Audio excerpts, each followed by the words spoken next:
While Pakistan faces a crisis of legitimacy abroad, it's facing a security crisis, stability crisis within its borders. This map, viewers, shows the three hotbeds of Pakistan's internal turmoil, the divisions that are playing out in Pakistan. And we're going to put that out for you. The fault lines that exist in Pakistan. Let's put out that map that tells exactly where those hotbeds exist of growing dissonance in Pakistani population as far as why they don't trust their government, why they don't trust the predominantly Punjabi army. One is Khyber Pakhtunkhwa. That, of course, is a region that is dominated by Imran Khan's party. The other, Balochistan, the largest province of Pakistan, most unhappy, most poor, and one that there is greatest exploitation. Sindh, right at the bottom, case where there have been repeated and maximum number of conversions against minorities. So these are the three areas in Pakistan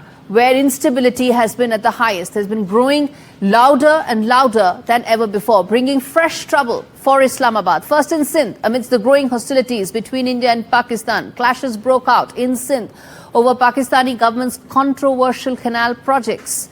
Then there was Balochistan, which saw suicide car bombings targeting military schools, one after the other, all addressing and coming back to the fact that there is an army in Pakistan which is predominantly Punjabi, and that is taking on these provinces, whether it's Balochistan or Sindh or even Khyber Pakhtunkhwa.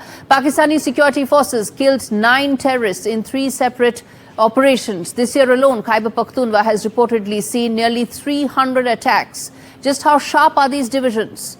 And just how much Pakistan is at risk of these internal divisions and fractures coming out at the fore and affecting the country's sovereignty? This report tells you.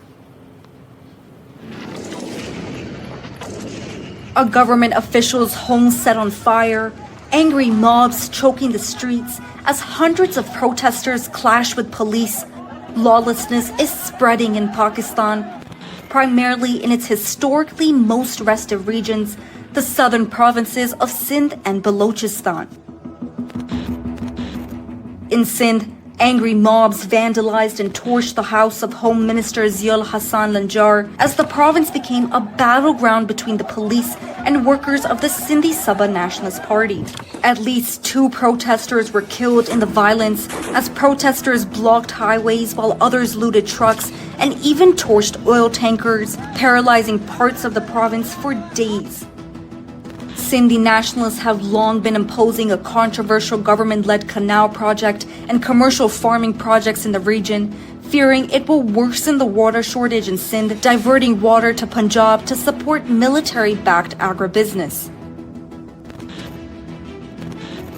Further west, Balochistan, Pakistan's largest but least developed province, has faced insurgency for decades, with demands for independence met with decades of brutal military crackdown.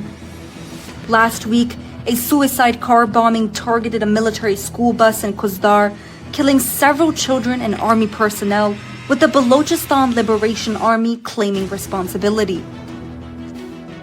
Amid the ongoing tensions between India and Pakistan, Balochistan's call for independence are now not only growing louder, but also younger and spreading beyond Balochistan into major cities across Pakistan. In Sindh and Balochistan, lawlessness is not just about crime, but reflects a deeper trust deficit between the military establishment that de facto rules Pakistan and the people, rooted in decades of exploitation, ethnic tension, and political neglect.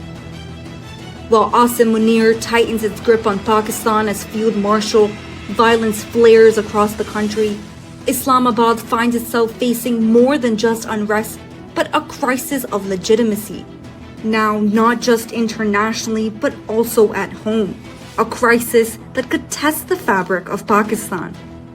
With Disha Bakchi, Bureau Report, NDTV World.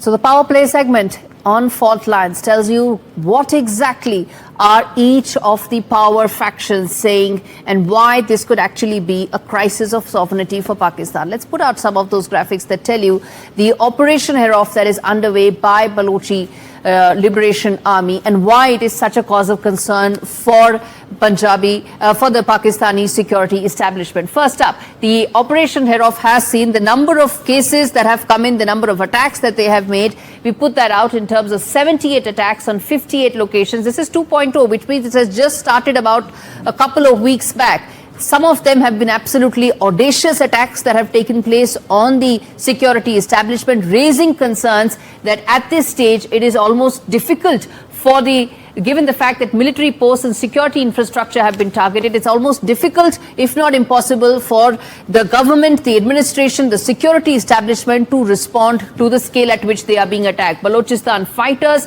have taken control. They took control of the highway at the Orda Cross in one of the key areas. These are very important strategic locations and visible areas where they want to be seen. These Balochi National Liberation Army and several others, they want to be seen and may ensure that these attacks are visible for the world to know how they are resisting Pakistan and the Pakistani army and the garrison state that it has become in the last 50 years. Let's take out some of the other cases. Now let's talk about why are we addressing this now? Well, there is a new man in town who's now the chief, the Field Marshal. He's now the second Field Marshal in Pakistan, Asim Munir.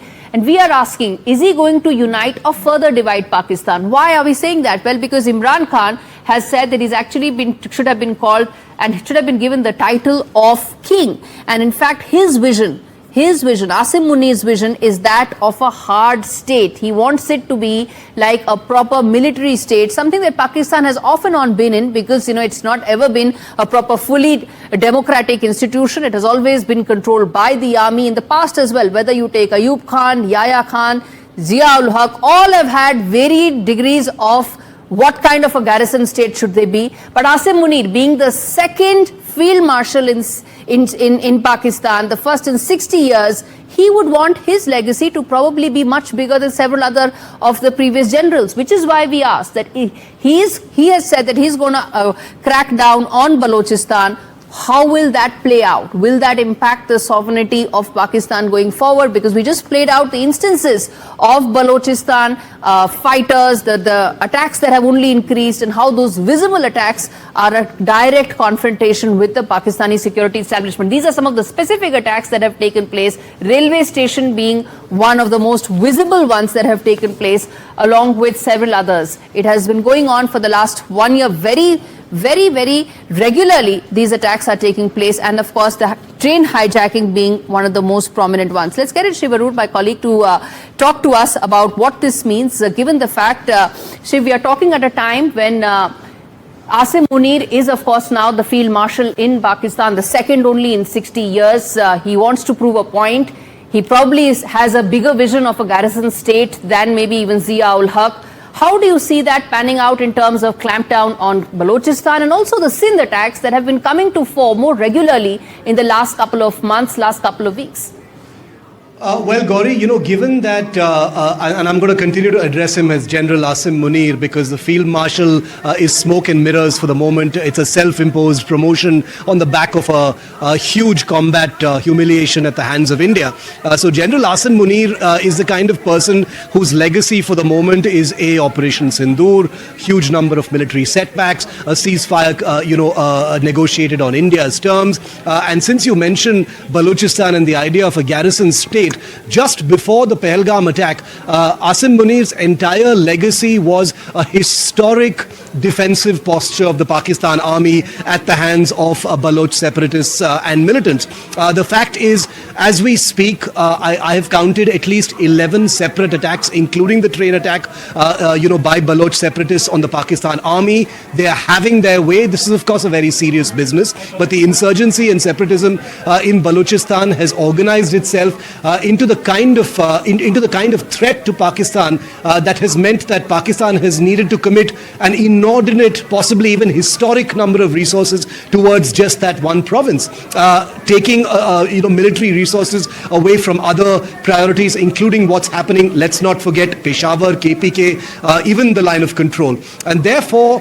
Asim Munir, if he wants to crack down on Balochistan, the question now is moving from that terribly defensive posture where the Balochi separatists are simply having their way with Pakistan Army soldiers and officers into a more offensive posture. If that does happen, and let's remember, Gaurie, it has happened before, it's going to be a lot of bloodshed. It's going to involve a huge number of more boots on the ground. It's going to involve a great deal of instability. Remember, not very far from the Indian border as well, and India will be watching.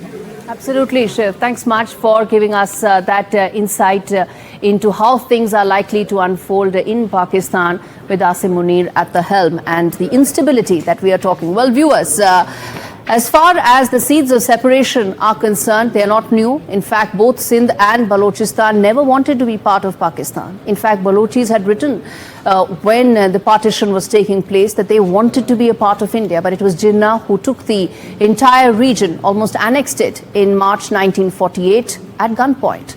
And since then, Balochistan remains the least developed part of Pakistan, even though it accounts for the maximum resources and the largest landmass. The Chinese projects mostly pass through this region, adding to the worry amongst locals that the predominantly Punjabi Pakistani army will further exploit the region. Now, Sindh is the second key province where clamour for independence is growing louder, of course, Khyber Pakhtunkhwa being the other.